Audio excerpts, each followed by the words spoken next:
I'm going to bring in Craig Mackinlay, MP for South Thanet. Craig, good morning to you. Good morning. I'm just wondering if you think, Simon's got a point that, if there are no other people around, maybe assaults are more likely.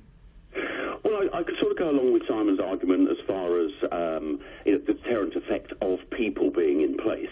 But I do find it rather odd that he's sort of conflating data into trying to make a political point about NHS funding. I'm very worried that he's straying into becoming a bit of an apologist for unacceptable behaviour if you're somehow not getting the service you want, that it's somehow okay to be violent. Will we accept violence at a queue at a check-in at an airport or because of a delayed train? No, I really don't go along with that at all. What I'd like to see is to drill into some of this data. Is dementia, mental health issues at the core of a lot of this? Are drink and drugs at the core of this? Are we seeing peaks at those sort of classic pub chuck-out times? So I think it is a complicated feature.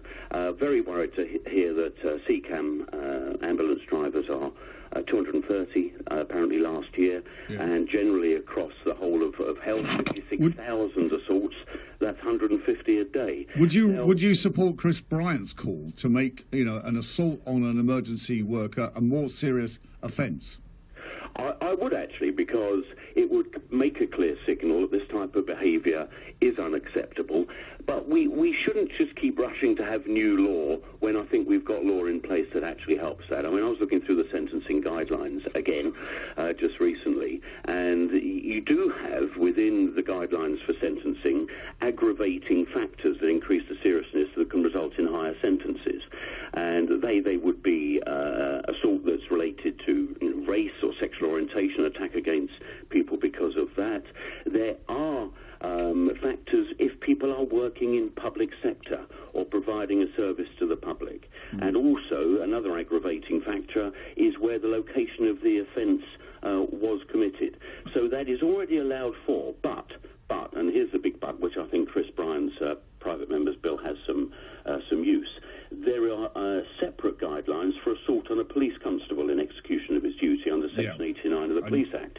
And if you compare the starting point for what would be a similar assault against a police constable, the starting point for a more serious offence would be 12 weeks custody versus the usual sentence for a non-police worker would be a high-level community order. So I can imagine that Chris Bryant's PMB is to try and put health workers, any public workers, on the same footing as a police constable. And if it does have the deterrent effect we need, I'm all for that. Okay, Simon Bolton, I wanted to ask you, I mean, there are cases, of course, where people may be assaulting your members, not because they're drunk or they're just aggressive, but because of their illness. Something may be going on. They may be, they may have a mental health issue. So that has to be taken in. That has to be taken into account, which is where the number of bodies and the right qualified staff is very important. You can often have drink and drugs overlaid with a mental illness or a mental health issue as well. The problem for ambulance staff is they have to take all this in their stride, and they have to try and cope with all this. It may be that the deterrent effect of making them equal, say, to police officers, as Andrew suggests, might actually help.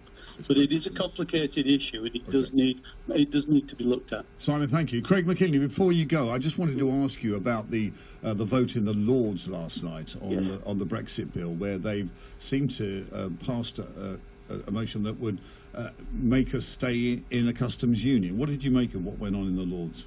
Well, it certainly wasn't unexpected. I think we foresaw that was coming. I mean, the actual amendment that was passed isn't one to say we will be in a customs union. It was asking the government to actually consider. But that's all they can do, isn't it? It is. So I don't think it's as strong as the signals we're hearing this morning.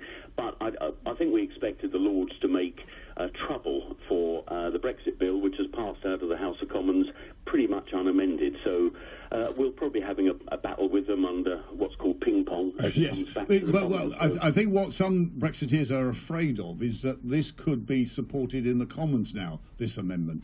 Oh, well, it certainly won't be supported by me or many of No, it won't be you. But yes, we've got to be strong that the bill left the Commons broadly unamended. There was a slight amendment towards a meaningful vote at some stage later. But the Commons were very clear. It left us in good shape, very clear. That's no customs union. features that were what the referendum was all about, and it has to go through in that way. Craig, thank you. That's Craig Mackinlay, the MP for South Thanet.